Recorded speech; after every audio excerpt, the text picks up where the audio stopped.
parole de Dieu ensemble ce matin.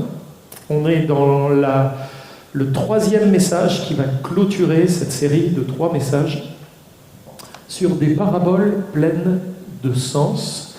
Et la parabole dont il est question, on la trouve dans l'évangile de Luc, au chapitre 5, verset 36 au verset 39. Christ parle, il leur dit aussi une parabole. Personne ne déchire d'un habit neuf un morceau pour le mettre à un vieil habit. Car en plus, il déchire l'habit neuf et le morceau qu'il en est pris n'est pas assorti au vieux. Là, il y a un problème aussi d'harmonie. Et personne ne met du vin nouveau dans de vieilles outres, autrement le vin nouveau fait rompre les outres. Il se répand et les outres sont perdues. Mais il faut mettre le vin nouveau dans des outres neuves. Et personne, après avoir bu du vin vieux, ne veut du nouveau, car il dit « le vieux est bon ». Cette parabole arrive sur la fin du chapitre 5 de l'évangile de Luc. Mais c'est important de regarder ce qu'il y a avant. Parce que ce qu'il y a avant nous permet de comprendre mieux cette parabole. Parfois, on étudie des textes hors de leur contexte. Certains disent qu'ils deviennent alors des prétextes. C'est bien de remettre les textes dans leur contexte et de regarder un peu au-delà du texte ce qui se trouve. Mais avant d'en arriver à la signification de la parabole, il est bien de faire un bref rappel de ce qu'on avait partagé lors de nos précédentes rencontres.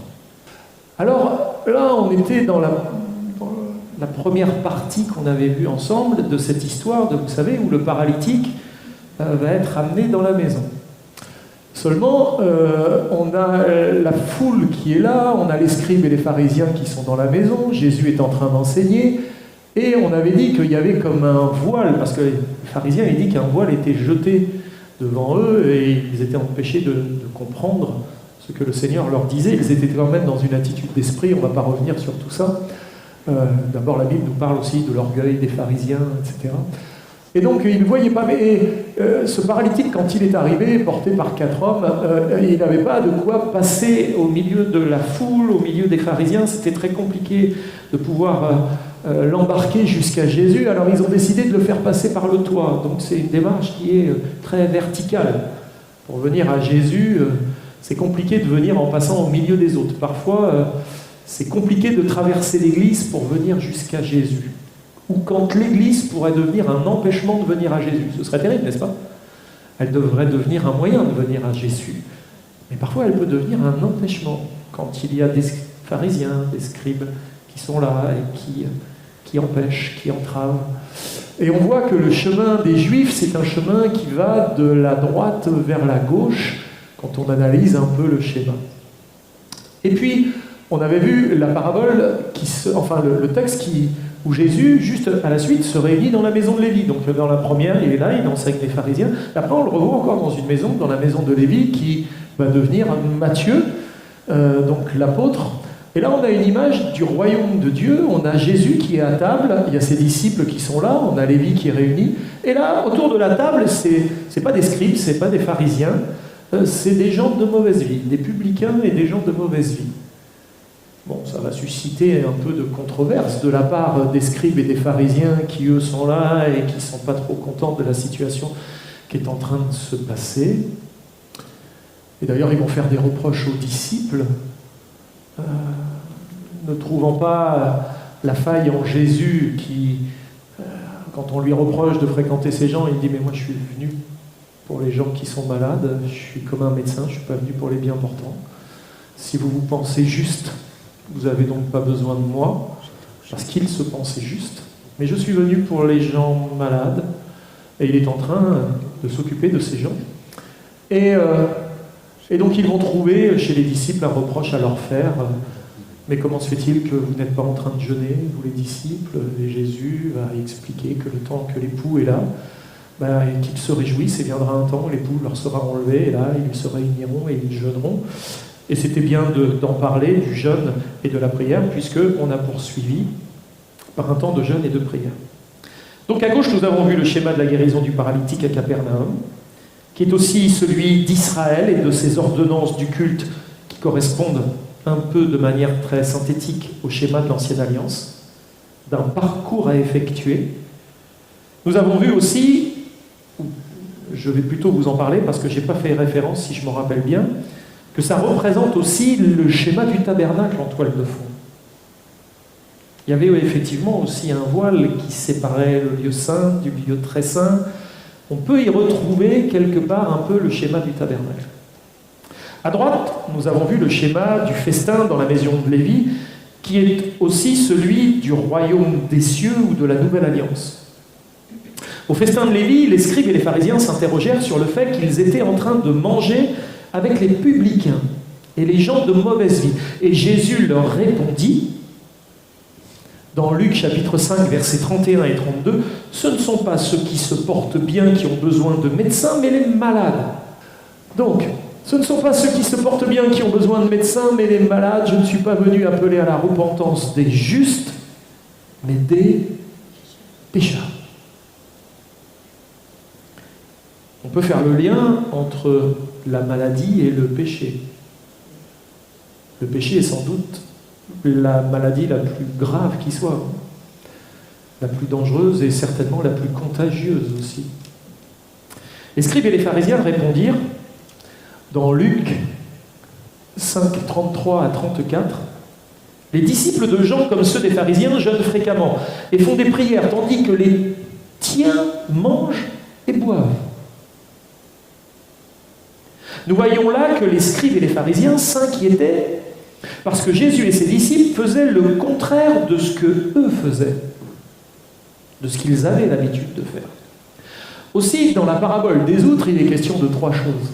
D'un habit neuf et d'un habit usagé, de vin nouveau et de vin vieux, d'outres neuves et de vieilles outres.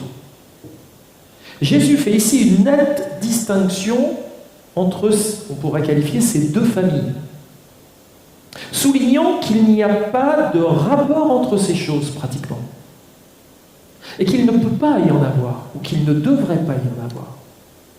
Jésus annonce alors quelque chose de nouveau. Les choses anciennes sont passées. Elles témoignaient d'une réalité qui allait prendre place dans le cadre de la révélation continue et progressive. Aujourd'hui, la lumière est arrivée. Les choses nouvelles sont en train de prendre place. Nous passons d'une annonce aux réalités des choses. Les choses anciennes sont passées car elles n'étaient que des ombres. Mais maintenant, toutes ces choses sont devenues nouvelles de par le fait qu'elles se révèlent de manière nette et claire. Les habits. Personne ne déchire un morceau d'un habit neuf pour le mettre à un vieil habit, car il déchire l'habit neuf et le morceau qu'il en a pris n'est pas assorti au vieux. Si on retourne à nos deux maisons, alors je vous ai fait un petit tableau. D'un côté, vous avez la maison du paralytique, de l'autre côté, vous avez la maison de Lévi. La maison du paralytique est là pour symboliser comment ça fonctionne dans l'Ancienne Alliance. Le schéma du tabernacle, etc., etc. La maison de Lévi, qui représente quelque part le royaume des cieux, Jésus est à table et les gens sont réunis autour de la table, nous parle de la Nouvelle Alliance. Le vieil habit est en rapport avec la maison du paralytique et l'Ancienne Alliance. Le nouvel habit avec la Nouvelle Alliance. Le vieux vin avec la maison du paralytique. Le vin nouveau avec la maison de Lévi qui nous symbolise la Nouvelle Alliance. Les vieilles outres, du côté de la maison du paralytique, les outres nouvelles dans la maison de Lévi. La loi dans la maison du paralytique. La grâce dans la maison de Lévi. Et ça continue. D'un côté, il y a Moïse et la loi. De l'autre côté, il y a Christ et le message de la grâce. Il y a d'un côté ce qui est passager, de l'autre côté, vous avez ce qui est éternel. D'un côté, vous avez Israël, de l'autre côté, vous avez les gentils. D'un côté, vous avez la maison bâtie sur le sable, de l'autre côté, la maison bâtie sur le roc. D'un côté, vous avez le ministère de la condamnation, de l'autre côté, le ministère de la justice. D'un côté, vous avez ce qui a été glorieux, et de l'autre côté, vous avez ce qui est supérieur en gloire. avez-vous compris que le chemin à suivre va de gauche à droite? Il y a un chemin à suivre qui doit nous amener de la gauche vers la droite. Moi, je crois que l'annonce du message de l'Évangile doit être précédée par l'annonce du message de la loi. Comment peut-on comprendre la réalité d'une grâce qui nous est faite si on ne sait pas quelle est la loi qui nous condamne? On reçoit une grâce sans même en mesurer l'étendue. C'est parce que nous sommes condamnés que le message de la grâce vient prendre tout son sens et nous amène dans un état de reconnaissance infinie par rapport à celui qui nous a graciés. Et quand on a compris que celui qui nous a graciés est aussi celui qui a porté sur lui notre condamnation, alors les choses prennent encore davantage d'ampleur et de puissance dans nos vies. Dans Hébreux chapitre 9, au verset 10, nous lisons « Toutes ces choses étaient des ordonnances charnelles imposées seulement jusqu'à une époque de réformation. » Il viendra un moment où il va y avoir une époque de réformation. Et cette réformation est arrivée avec Christ et par Christ. Hébreux chapitre 10, verset 5 au verset 10, c'est pourquoi Christ, entrant dans le monde, dit « Tu n'as voulu ni sacrifice, ni offrande, mais tu m'as formé un corps. Tu n'as agréé ni holocauste, ni sacrifice pour le péché. » Et ça, on voit que c'était les formes de l'ancienne alliance. Pour traiter le péché, il fallait apporter des holocaustes, des offrandes, faire des sacrifices. Et là, il est dit, tu n'as voulu ni sacrifice ni offrande, tu m'as formé un corps, tu n'as agréé ni holocauste ni sacrifice pour le péché. Alors j'ai dit, voici, je viens pour faire, ô Dieu, ta volonté. Après avoir dit, d'abord, tu n'as voulu et tu n'as agréé ni sacrifice ni offrande, ni holocauste, ni sacrifice pour le péché, ce qu'on offre selon la loi. Il dit ensuite, voici, je viens pour faire ta volonté. Il a aboli la première chose pour établir la seconde.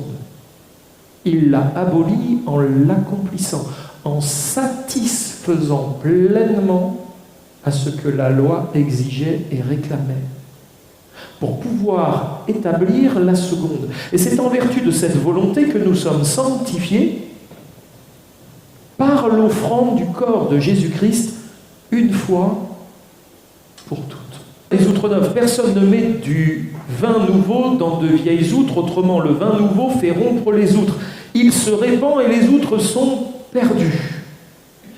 Aussi, pour bien comprendre, il faut expliquer premièrement pourquoi Jésus dit « mais il faut mettre le vin nouveau dans des outres neuves ». Les outres sont des récipients qui représentent, les vieilles outres sont les personnes qui sont sous l'ancienne alliance, et les outres neuves sont les personnes qui sont sous la nouvelle alliance. Le vin nouveau, c'est l'annonce de la bonne nouvelle de Dieu, qui est annoncée par Jésus-Christ. Et c'est pour cela qu'il a été envoyé. Et le vin nouveau a une propriété assez spéciale. Aussitôt que le jus de la vigne est mis dans les outres, il va commencer à fermenter, augmenter en volume, et risque de faire exploser les outres. Alors, que faut-il faire? Il faut que l'outre puisse respirer. Dans le livre de Job, un certain Élihu nous en donne l'exemple dans Job au chapitre 32, versets 19 à 20, et il va dire « Mon intérieur est comme un vin qui n'a pas d'issue, comme des outres neuves qui vont éclater. Je parlerai pour respirer à l'aise, j'ouvrirai mes lèvres et je répondrai, je n'aurai point égard à l'apparence et je ne flatterai personne, car je ne sais pas flatter, mon Créateur m'enlèverait bien vite. » Élihu savait que le vin mis dans certaines outres pouvait faire éclater les outres, il fallait dégager un peu la pression. Sinon, l'outre explosait littéralement et tout ce qui était à l'intérieur se répandait et la perte était sèche, et celle de l'outre et celle du vin qui était dedans. Pour ne pas éclater, nous devons parler. Élihu le dit. Pour ne pas éclater, nous devons parler, c'est-à-dire témoigner de notre foi. C'est tellement important de pouvoir témoigner de notre foi, de la foi qui nous anime. Les vieilles outres. Pourquoi Jésus dit que personne ne met du vin nouveau dans de vieilles outres? Autrement, le vin nouveau fait rompre les outres, il se répand et les outres sont perdues. La réponse est simple, c'est parce qu'ils ont des yeux et ne voient pas, ils ont des oreilles et n'entendent pas. Aussi pour eux s'accomplit cette prophétie d'Ésaïe, chapitre 6, versets 9 à 10. Vous entendez et vous ne comprenez pas. Vous verrez et vous ne saisirez point. Rends insensible, le cœur de ce peuple, endurcis ses oreilles et bouche-lui les yeux pour qu'il ne voie point de ses yeux, n'entende point de ses oreilles, ne comprenne point de son cœur, ne se convertisse point et ne soit pas guéri. Les vieilles outres sont dans l'impossibilité de réaliser ce qui est en train de se passer devant elles, au milieu d'elles. Elles sont dans l'incapacité de saisir, de comprendre et donc de se convertir. En plus d'avoir les oreilles et les yeux fermés, il nous est dit dans Romains chapitre 3 verset 19 que leur bouche était fermée. Or nous savons que tout ce que dit la loi, elle le dit à ceux qui sont sous la loi, afin que toute bouche soit comment? Fermée. Et que tout le monde soit reconnu coupable devant Dieu. Il n'y avait donc dans ces hommes aucune ouverture qui permette au vin nouveau de pouvoir respirer. Aussi, qu'arrivera-t-il si on met du vin nouveau dedans? Jésus donne lui-même la réponse, le vin nouveau va faire rompre les outres, il va se répandre et les outres sont perdues. Venons-en au vieux vin, dans Luc 5, 39, et personne, après avoir bu du vieux vin, ne veut du nouveau, car il dit, le vieux est bon. Le vieux vin était devenu un vin frelaté, car avec le temps, les hommes y ont rajouté toutes sortes de touches personnelles, comme les traditions, etc., se laver les mains avant de manger, laver les coupes, les vases, etc. Vous savez, tout ce que les pharisiens et tout le rituel qui avait été rajouté. Alors, pour en conclure, il y a un piège qui guette celui qui veut suivre Christ. Dans Luc 5, 26, il nous est dit que tous étaient dans l'étonnement et glorifiaient Dieu. Remplis de crainte, il disait, nous avons vu aujourd'hui des choses étranges. Mais peut-être allez-vous me dire, alors, c'est quoi le piège de ceux qui veulent suivre le Christ? On peut prendre l'exemple de l'église d'Antioche et après on pourra parler de l'église de Galatie, de Galate. Acte 15, 1. Quelques hommes venus de la Judée enseignaient les frères en disant « Si vous n'êtes circoncis selon le rite de Moïse, vous ne pouvez être sauvés. » Donc là, il y avait un gage de salut en lien avec la circoncision. Acte chapitre 15, toujours, versets 4 et 5. Arrivés à Jérusalem, ils furent reçus par l'Église, les apôtres et les anciens, et ils racontèrent tout ce que Dieu avait fait avec eux. Alors, quelques-uns du parti des pharisiens qui avaient cru se levèrent en disant qu'il fallait circoncire les païens et exiger l'observation de la loi de Moïse. Parlons maintenant de l'église de Galatie. Nous découvrons qu'ils se sont fait prendre au piège lorsque Paul va leur écrire dans Galates 1,6 « Je m'étonne de ce que vous vous détourniez si promptement de celui qui vous a appelé par la grâce de Christ pour passer à un autre évangile. » Galates chapitre 3, versets 2 à 5. « Voici seulement ce que je veux apprendre de vous. Est-ce par les œuvres de la loi que vous avez reçu l'Esprit ou par la prédication de la foi? Êtes-vous tellement dépourvus de sens après avoir commencé par l'Esprit? Voulez-vous maintenant finir par la chair? Avez-vous tant souffert en vain? Si toutefois c'est en vain. Celui qui vous accorde l'Esprit et qui opère des miracles parmi vous, le fait donc par les œuvres de la loi ou par la prédication de la foi. » Dans Galates 5,7, l'apôtre Paul va même rajouter « Vous courriez bien. » Qui vous a arrêté pour vous empêcher d'obéir à la vérité? Regardons notre dernier schéma. Et voyons ensemble ce qui se passe lorsque nous sommes sauvés par la foi en Christ. À l'exemple du paralytique, nous sommes guéris par un moyen qui vient d'en haut, par le toit. Et nous nous levons en nouveauté de vie et sortons par la loi. Nous recevons de Christ, et les premières choses qu'on va nous enseigner, c'est évidemment les principes de la loi, comment nous devons nous comporter dans la maison de Dieu, toutes ces choses qu'il nous faut connaître, que nous avons un Dieu de sainteté, un Dieu de justice, et connaître la loi de Dieu est une bonne chose. Ensuite, étant sortis, nous sommes invités à nous asseoir à la table du Seigneur dans sa nouvelle maison, la grâce, et à servir Christ en toute liberté, dans la joie et dans la paix. Maintenant, regardons le problème qui était survenu à l'église d'Antioche et de Galatie. Paul leur dit aux Galates dépourvus de sens, qui vous a fasciné, qui vous a quelque part charmé. Ou bien à Antioche, ayant appris que quelques hommes partis de chez nous et auxquels nous n'avions donné aucun ordre vous ont troublés par leur discours et ont ébranlé vos âmes. Nous savons que tout cela ne venait pas de Dieu. C'est le piège que l'ennemi place devant ceux qui démarrent souvent dans la foi, en tentant de les ramener au rudiment de la loi. Comprenons que le diable ne souhaite pas forcément nous ramener dans le monde. Et là, on le voit, il n'est pas dit que les chrétiens de Galatie, l'adversaire voulait les ramener dans le monde. Ce n'est pas forcément sa volonté, mais plutôt dans une forme de foi déviante et qui serait essentiellement formaliste. De toutes les façons, s'il ne parvient pas à nous retenir, alors il nous poussera dans un des deux extrêmes. Aussi, ne retournons pas d'où nous sommes sortis et glorifions Dieu tous les jours de notre vie, en étant un serviteur, une servante à la disposition de notre Maître et en demeurant autour de la table du roi des rois, là où nous sommes invités à nous tenir. Amen.